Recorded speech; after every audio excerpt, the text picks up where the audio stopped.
मनुष्य चाहे कितने भी प्रयास कर ले, अपने कर्मों के फल से वह बच नहीं सकता। उसका जितना भी प्रयास हो, उसे अपने किए गए कर्मों का परिणाम भुगतना ही पड़ता है। आपने यह कहावत तो सुनी ही होगी, जैसी करनी वैसी भरनी। इसका मतलब है कि जैसे कर्म करेंगे वैसा ही फल मिलेगा। लेकिन मेरा एक सवाल है, क्या आप इस बात पर विश्वास करते हैं कि जैसे कर्म करेंगे वैसा ही फल भी मिलेगा?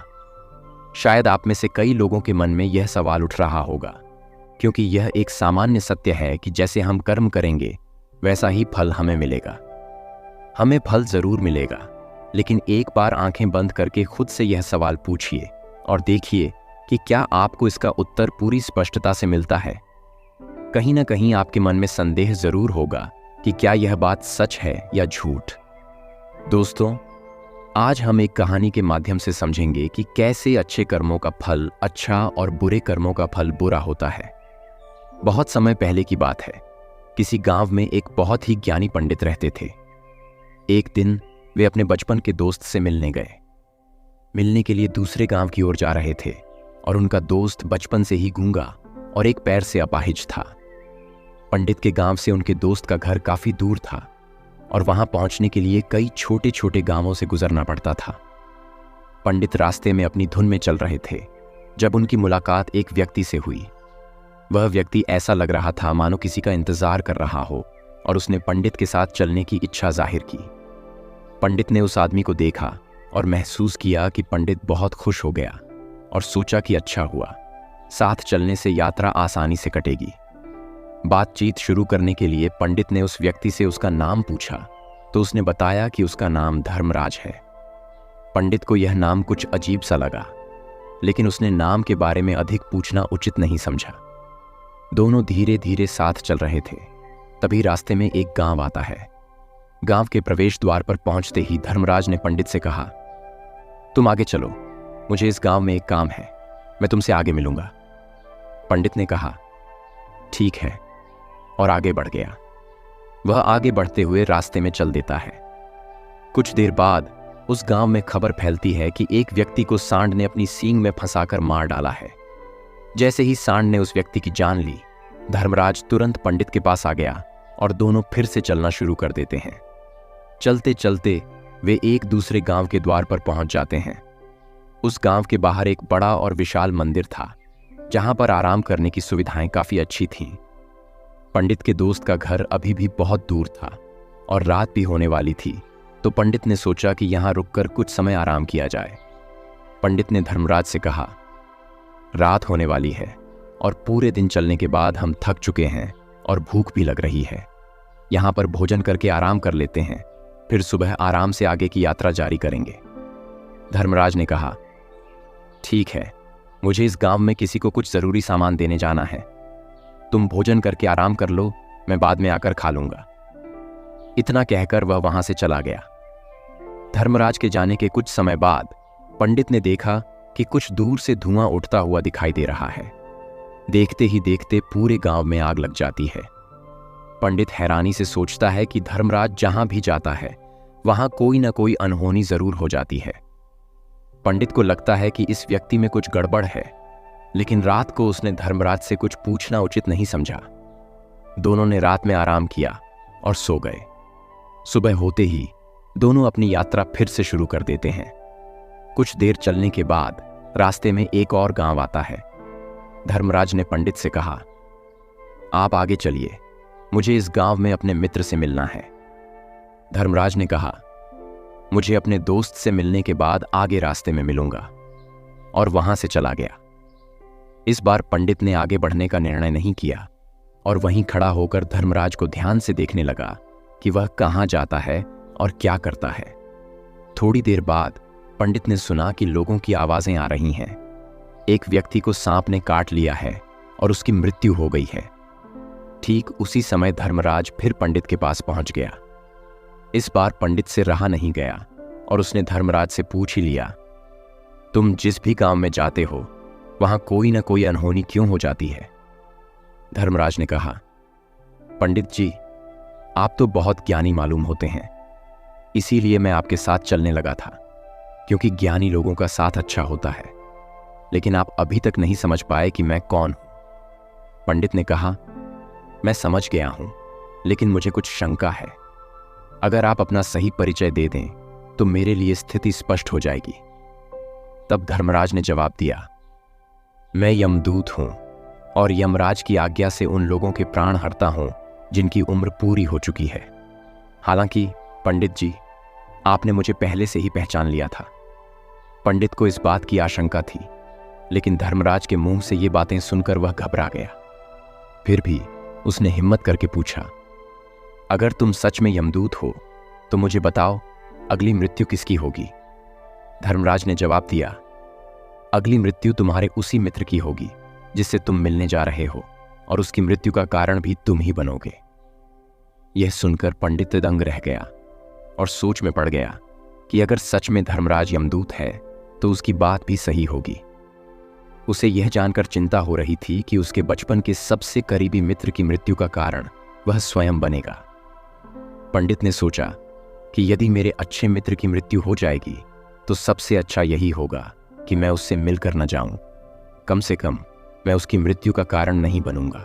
धर्मराज ने मुस्कुराते हुए कहा, तुम जो सोच रहे हो वह मुझे पता है, लेकिन तुम्हारे मित्र से मिलने न जाने से नियति नहीं बदल जाएगी। तुम्हारे मित्र की मृत्यु निश्चित है और वह अगले कुछ ही पलों में घटित होने वाली है। धर्मराज की बातों से पंडित को झटका लगा। महाकाल के मुंह से ऐसी बातें सुनकर उसे एहसास हुआ कि महाकाल ने उसकी मन की बातों को भांप लिया था। एक सामान्य व्यक्ति के लिए यह विश्वास करना कठिन था कि धर्मराज सचमुच यमदूत है। जब पंडित को यह पूर्ण विश्वास हो गया कि धर्मराज यमदूत ही है तो वह घबरा गया। वह अपने मित्र की मृत्यु का कारण नहीं बनना चाहता था, इसलिए उसने सोचा कि वह वापस अपने गांव की ओर लौट जाए। लेकिन जैसे ही पंडित ने वापस जाने के लिए मुड़ा, उसने देखा कि उसका मित्र तेजी से उसकी तरफ आ रहा है और उसे देखकर अत्यंत प्रसन्न दिखाई दे रहा था। अपने मित्र के आने की गति को देखकर पंडित को एक नई चिंता हुई, क्योंकि उसे नहीं पता था कि यह स्थिति क्या संकेत दे रही है। पंडित को ऐसा लगा कि जैसे उसका मित्र काफी देर से उसका पीछा कर रहा था, लेकिन चूंकि वह बचपन से गूंगा था और एक पैर से लंगड़ा भी था, इसलिए न तो वह पंडित को आवाज दे पाया और न ही उसके पास पहुंच पाया। जैसे ही उसका मित्र पंडित के पास पहुंचा, अचानक वह जमीन पर गिर पड़ा और तुरंत ही उसकी मृत्यु हो गई। पंडित हक्का बक्का होकर धर्मराज की ओर देखने लगा, जैसे वह पूछना चाह रहा हो कि आखिर क्या हुआ। धर्मराज ने पंडित के मन में उठ रहे प्रश्नों को भांप लिया और कहा, तुम्हारे मित्र ने पिछले गांव में ही मृत्यु का संकेत दे दिया था, लेकिन उसकी मृत्यु की प्रक्रिया अभी पूरी नहीं हुई थी। वह तुम्हारे पास आने की कोशिश में था, लेकिन समय पर नहीं पहुंच सका। धर्मराज ने कहा, तुम्हारे मित्र ने तुम्हें देख लिया था और वहीं से ही तुम्हारा पीछा कर रहा था, लेकिन गूंगा और लंगड़ा होने की वजह से वह तुम तक नहीं पहुंच सका। उसने अपनी पूरी ताकत लगा दी थी तुम तक पहुंचने के लिए, लेकिन बुढ़ापे में बचपन जैसी ताकत नहीं होती। अंततः दिल का दौरा होने के कारण उसकी मृत्यु हो गई। वह अपनी सीमाओं को तोड़कर तुम्हारे पीछे भाग रहा था, इसलिए उसकी मृत्यु का कारण भी तुम ही कहलाओगे। अब पंडित को पूर्णतः विश्वास हो गया कि धर्मराज सचमुच यमदूत है। धर्मराज ने कहा, मेरा कार्य जीवों के प्राण हरना है। लेकिन पंडित, जो एक ज्ञानी व्यक्ति था, जानता था कि मृत्यु पर किसी का वश नहीं होता। सभी को एक न एक दिन मरना ही होता है। इस विचार से उसने अपने आप को संभाल लिया। लेकिन अचानक पंडित के मन में अपनी मृत्यु के बारे में जानने की इच्छा हुई। उसने धर्मराज से पूछा, जब मृत्यु मेरे दोस्त की होनी थी तो तुम शुरू से ही मेरे साथ क्यों चल रहे थे? धर्मराज जोर से हंसा और बोला, मैं तो हर पल और हर क्षण सभी के साथ चलता हूं, लेकिन लोग मुझे पहचान नहीं पाते। धर्मराज ने कहा, लोग अपनी समस्याओं के अलावा किसी और व्यक्ति, वस्तु या घटना के बारे में सोचने या समझने का समय नहीं निकाल पाते।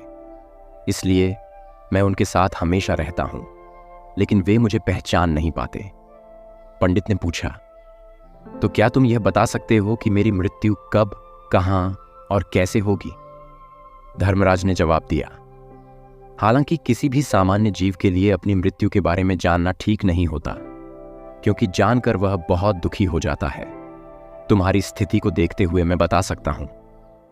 तुम एक ज्ञानी व्यक्ति मालूम होते हो और तुम्हारे मित्र की मृत्यु को जिस तरीके से तुमने सहन किया है उसे देखकर लगता है कि तुम इस जानकारी को सहन कर सकोगे। धर्मराज ने कहा, तुम्हारी मृत्यु के बारे में जानकर तुम दुखी नहीं होगे, ऐसा मुझे लगता है। सुनो, तुम्हारी मृत्यु आज से ठीक 6 महीने बाद इसी दिन किसी दूसरे राज्य में फांसी लगने से होगी। और सबसे हैरानी की बात यह होगी कि तुम स्वयं खुशी से उस फांसी को स्वीकार कर लोगे। यह कहकर धर्मराज वहां से चला गया, क्योंकि अब उसके पास पंडित के साथ चलने का कोई कारण नहीं था। इसके बाद पंडित ने अपने मित्र के शव का अंतिम संस्कार किया और उसकी अंतिम क्रियाएं पूरी करके अपने गांव वापस लौट आया। लेकिन जब वह गांव लौटा तो व्यक्ति चाहे कितना भी ज्ञानी हो, अपनी मृत्यु के बारे में जानकर दुखी हो जाता है और मृत्यु से बचने का कोई ना कोई उपाय ढूंढता है। पंडित ने भी यही किया, क्योंकि उसकी स्थिति ऐसी थी कि उसकी पहचान उस राज्य के राजा तक थी। पंडित ने सोचा कि राजा के पास कई ज्ञानी मंत्री हैं जो उसकी मृत्यु से संबंधित समस्या का कोई समाधान निकाल सकते हैं।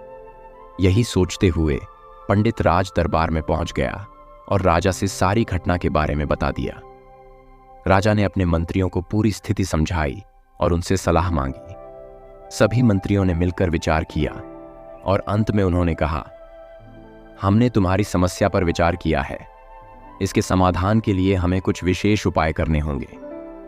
विचार विमर्श के बाद मंत्रियों ने कहा, अगर पंडित की बात सही है तो उसकी मृत्यु 6 महीने बाद ही होगी, लेकिन मृत्यु तभी होगी जब वह किसी दूसरे राज्य में जाएगा। यदि वह किसी दूसरे राज्य में नहीं जाता तो मृत्यु नहीं होगी। मंत्रियों की यह सलाह राजा को भी सही लगी। इसके बाद पंडित के रहने की पूरी व्यवस्था महल में की गई। राजा के आदेश के बिना किसी को भी पंडित से मिलने की अनुमति नहीं थी। हालांकि पंडित कहीं भी आ जा सकता था ताकि उसे यह न लगे कि वह राजा की कैद में है, लेकिन पंडित डर के मारे स्वयं ही कहीं आता जाता नहीं था और महल के अंदर ही बंद रहकर समय बिताता रहा। धीरे धीरे महीने बीतते गए और पंडित की मृत्यु का समय नजदीक आने लगा। अंततः वह दिन भी आ गया जब पंडित की मृत्यु होनी थी। उस दिन की रात पंडित डर के मारे जल्दी सो गया ताकि रात जल्दी बीत जाए और अगला दिन आए, जिससे उसकी मृत्यु टल सके। यही सोचकर उसने जल्दी से सोने का प्रयास किया, लेकिन पंडित को नींद में चलने की बीमारी थी और वह स्वयं ही इस बीमारी के बारे में नहीं जानता था। इसलिए राजा, मंत्रियों या किसी वैद्य को इसके बारे में बताने का कोई प्रश्न ही नहीं उठता। पंडित ने अपनी मृत्यु को लेकर जितनी चिंता की थी, उतनी ही उसे अपने नींद में चलने की समस्या का कोई एहसास नहीं था। पंडित पिछले कई दिनों से अत्यधिक चिंतित और तनावग्रस्त था। वह ठीक से सो भी नहीं पा रहा था और नींद में चलने की बीमारी तब होती है जब व्यक्ति ठीक से विश्राम नहीं कर पाता। उस रात पंडित को नींद में चलने का दौरा पड़ा। वह नींद में उठकर महल से बाहर निकल आया और अस्तबल की ओर चला गया। चूंकि पंडित राजा का खास मेहमान था, कोई भी पहरेदार ने उसे रोका नहीं और न ही किसी प्रकार की पूछताछ की। अस्तबल में पहुंचकर उसने सबसे तेज चलने वाले घोड़े की पीठ पर सवार होकर नींद में ही अपने राज्य की सीमा पार कर दी और पड़ोसी राज्य में चला गया। इतना ही नहीं, वह दूसरे राज्य में पहुंचकर नींद में ही भ्रमण करता रहा और अपनी मृत्यु के दिन को टालने में सफल हो गया। पंडित नींद में ही दूसरे राज्य के राजा के महल में पहुंच गया। महल के पहरेदारों ने उसे नहीं रोका और न ही किसी प्रकार की पूछताछ की, क्योंकि सभी लोग रात की गहरी नींद में थे। पंडित सीधे राजा के सैन्य कक्ष में चला गया, जहां राजा और रानी सो रहे थे। पंडित वहीं जाकर सो गया। सुबह हुई तो राजा ने पंडित को रानी के बगल में सोया हुआ देखा। यह दृश्य देखकर राजा बहुत क्रोधित हो गया और तुरंत पंडित को कैद करने का आदेश दे दिया। पंडित को गिरफ्तार कर लिया गया, लेकिन वह पूरी तरह से चकित और भ्रमित था। उसे समझ में नहीं आ रहा था कि वह दूसरे राज्य में और राजा के सैन्य कक्ष में कैसे पहुंचा। पंडित की यह स्थिति और उसकी नींद में चलने की बीमारी, जिससे वह खुद को वहां पाया, सभी को हैरान कर रही थी। सुबह राजा ने पंडित को दरबार में पेश करने का आदेश दिया। जब पंडित को दरबार में लाया गया तो राजा ने उसे देखकर इतना क्रोधित हो गया कि उसने उसे फांसी पर चढ़ा देने का हुक्म सुना दिया। फांसी की सजा सुनकर पंडित कांप गया, लेकिन फिर भी उसने थोड़ी हिम्मत जुटाकर राजा से कहा, महाराज, मैं नहीं जानता कि मैं राजमहल तक कैसे पहुंचा। मुझे यह भी समझ में नहीं आता कि मैं आपके सैन्य कक्ष में कैसे आया और क्यों आपके महल के किसी पहरेदार या सैनिक ने मुझे रोका नहीं। लेकिन मैं इतना जरूर जानता हूं कि आज मेरी मृत्यु होनी थी और वह हो रही है। राजा ने पंडित की बातों को सुना और सोचा कि पंडित की स्थिति विचित्र है। राजा को पंडित की बेबसी और उसकी नींद में चलने की बीमारी के बारे में जानकारी नहीं थी। उसे पंडित की स्थिति पर थोड़ी दया आ गई, लेकिन फिर भी उसने निर्णय लेना था कि क्या किया जाए। राजा को पंडित की बात थोड़ी अजीब लगी। उसने पंडित से पूछा, तुम्हें कैसे पता कि आज तुम्हारी मृत्यु होनी है? पंडित ने पिछले 6 महीने का पूरा घटनाक्रम राजा को सुना दिया। उसने बताया, महाराज, मैंने बताया था कि मेरी मृत्यु आज होनी है। कोई भी सामान्य व्यक्ति इतना साहस नहीं कर सकता कि वह राजा के सैन्य कक्ष में राजा की उपस्थिति में रानी के बगल में सोए। राजा ने पंडित की बात में तर्क पाया, लेकिन उसने सोचा कि पंडित शायद मृत्यु से बचने के लिए धर्मराज और उसकी भविष्यवाणी की कहानी बना रहा है। राजा के मन में यह संदेह था कि यह सब एक योजना हो सकती है। राजा ने पंडित की स्थिति पर विचार करते हुए उसकी बातों को गहराई से सुना। पंडित की बातों में सच्चाई की झलक महसूस करते हुए राजा ने कुछ समय के लिए सोचा और अंत में निर्णय लिया कि पंडित की सजा को माफ कर देना उचित होगा। उसने पंडित को मुक्त करने का आदेश दिया और उसके साथ संयम और दया का व्यवहार करने का निर्णय लिया। पंडित की जान तो बच गई, लेकिन राजा ने यह सुनिश्चित किया कि वह भविष्य में ऐसा कोई कदम न उठाए जो राजमहल की सुरक्षा को खतरे में डाल सके। राजा ने पंडित को कहा, यदि तुम्हारी बात सत्य है और आज वास्तव में तुम्हारी मृत्यु का दिन है, जैसा कि यमदूत धर्मराज ने तुमसे कहा था, तो मैं तुम्हारी मृत्यु का कारण नहीं बनूंगा। लेकिन यदि तुम्हारी बात झूठी साबित होती है तो आज तुम्हारी मृत्यु अवश्य होगी। राजा का यह निर्णय इस कारण से था कि पंडित जिस राज्य से आया था उस राज्य का राजा इस राजा का मित्र था। इसीलिए राजा ने तुरंत अपने 2 सैनिकों को पड़ोसी राज्य में भेजकर पंडित की बात की सत्यता का प्रमाण मांगा। सैनिक शाम तक लौटे और उन्होंने राजा को रिपोर्ट दी कि महाराज, पंडित की बात सच है। धर्मराज द्वारा भविष्यवाणी की गई तारीख और समय के अनुसार पंडित की मृत्यु आज होनी थी। राजा ने सैनिकों की रिपोर्ट सुनी और पंडित को उसकी सजा से मुक्त करने का आदेश दिया। पंडित की जान तो बच गई, लेकिन राजा ने यह भी सुनिश्चित किया कि भविष्य में पंडित किसी भी तरह की समस्याओं का सामना न करें और राजमहल की सुरक्षा के प्रति सावधान रहें। सैनिकों की रिपोर्ट के अनुसार पंडित की बात पूरी तरह से सत्य साबित हुई। पड़ोसी राज्य के राजा ने पिछले 6 महीने तक पंडित के रहने की पूरी व्यवस्था अपने महल में की थी और पंडित वहां एक खास मेहमान था। राजा ने कल शाम को आखिरी बार पंडित से उसके कक्ष में मुलाकात की थी और उसके बाद पंडित का वहां से निकलकर दूसरे राज्य में पहुंचना एक रहस्य बन गया था। इस स्थिति को देखते हुए पड़ोसी राज्य के राजा ने समझा कि पंडित को फांसी की सजा देना उचित नहीं है, क्योंकि वह सजा अब पूरी तरह से अनुचित प्रतीत होती थी। हालांकि राजा के सामने एक नई समस्या थी। उसने बिना पूरी जानकारी के पंडित को फांसी की सजा सुनाई थी। अगर पंडित को फांसी नहीं दी जाती तो यह राजा की प्रतिष्ठा पर सवाल उठाने जैसा हो सकता था, क्योंकि उसने पहले ही यह सजा घोषित कर दी थी। राजा को यह कठिन स्थिति का समाधान खोजने की जरूरत थी। उसने सोचा कि एक संभावित समाधान यह हो सकता है कि वह पंडित की सजा को संशोधित करे और इसके बजाय उसे एक और उचित दंड दे। राजा ने पंडित से मुलाकात की और उसे समझाया कि सजा को लेकर हुई गलती के लिए उसे खेद है, लेकिन उसकी प्रतिष्ठा की रक्षा करने के लिए एक नया निर्णय लिया जाएगा। राजा ने निर्णय लिया कि पंडित को फांसी की सजा से बचाया जाएगा, लेकिन उसे एक और राज्य में जाकर उस राज्य के लोगों की सेवा करने का आदेश दिया जाएगा। इस प्रकार पंडित की जान तो बच गई, लेकिन उसे अपने जीवन को एक नई दिशा देने के लिए मजबूर किया गया। राजा ने अपने मंत्रियों से सलाह मांगी कि वह इस जटिल स्थिति का समाधान कैसे करें। मंत्रियों ने राजा को एक सुझाव दिया, पंडित को कच्चे सूत के धागे से फांसी दी जाए। इस तरह राजा की बात भी मान रखी जाएगी और साथ ही कच्चे सूत का धागा पंडित की जान नहीं ले सकेगा, क्योंकि वह इतनी आसानी से टूट जाएगा।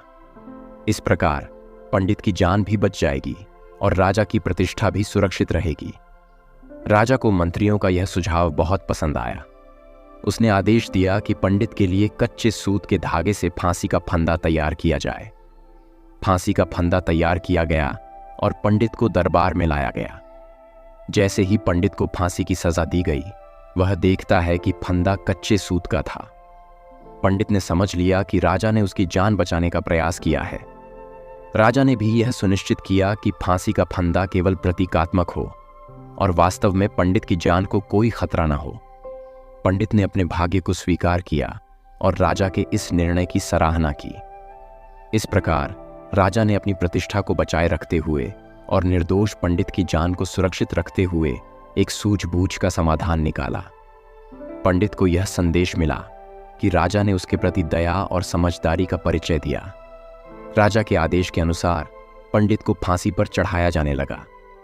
सभी लोग इस समाधान से खुश थे, क्योंकि न तो पंडित की जान जाएगी और न ही राजा का वचन खाली जाएगा।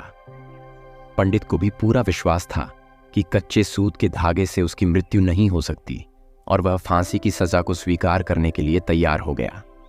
जैसा कि धर्मराज ने भविष्यवाणी की थी कि पंडित खुद ही अपनी फांसी को स्वीकार करेगा, पंडित ने धागे के फंदे को अपने गले में डाल लिया। जब फांसी दी गई तो सूत का धागा टूट गया, लेकिन टूटने से पहले उसने अपना काम कर दिया था। धागे का झटका पंडित की गले की एक नस को काट चुका था और पंडित तुरंत जमीन पर गिर पड़ा और तड़पने लगा।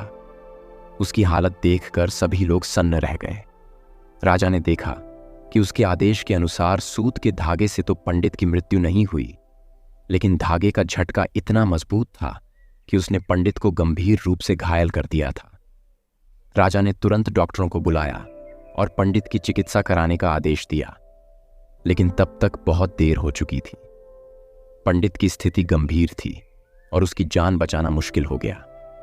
यह घटना राजा और उसके दरबार के लिए एक बड़ा झटका थी और सभी ने यह सोचा कि कैसे एक निर्दोष व्यक्ति की मृत्यु के करीब पहुंच गई थी, भले ही राजा ने उसे बचाने की पूरी कोशिश की थी। पंडित के गले से खून की धारें निकल रही थीं और देखते ही देखते उसकी शरीर पूरी तरह से शांत हो गया। सभी लोग आश्चर्यचकित थे और पंडित को मरता हुआ देख रहे थे। किसी को विश्वास नहीं हो रहा था कि कच्चे सूत के धागे से भी किसी इंसान की मृत्यु हो सकती है, लेकिन घटना घट चुकी थी। नियति ने अपना काम कर दिया था और धर्मराज की भविष्यवाणी सच साबित हो गई थी। श्रीमद् भागवत गीता में भगवान श्री कृष्ण ने कहा है कि जो कुछ भी होना है वह होकर ही रहता है। हम चाहे कितनी भी सावधानी बरतें या कितने भी उपाय करें, घटनाएं और उनकी पूरी प्रक्रिया पहले से ही तय होती हैं और हम उसे बदल नहीं सकते। शायद इसी कारण से ईश्वर ने हमें भविष्य जानने की क्षमता नहीं दी, ताकि हम अपने जीवन को बेहतर तरीके से जी सकें। यही बात उस पंडित पर भी लागू होती है। यदि पंडित ने महाकाल से अपनी मृत्यु के बारे में नहीं पूछा होता, तो वह 6 महीने तक राजा के महल में डर के मारे जीने की बजाय एक बेहतर जीवन जी सकता था। आप इस कहानी से क्या सीखा है, कृपया कमेंट में बताएं। यदि आपको आज का वीडियो पसंद आया हो तो कृपया इसे उन लोगों के साथ साझा करें जिन्हें यह कहानी सुनने की जरूरत है। साथ ही हमारे चैनल को सब्सक्राइब करें ताकि आप भविष्य में भी ऐसी और प्रेरणादायक कहानियां देख सकें। फिर मिलेंगे एक नई वीडियो में एक नए संदेश के साथ। तब तक अपना ध्यान रखें। धन्यवाद और नमो बुद्धाय।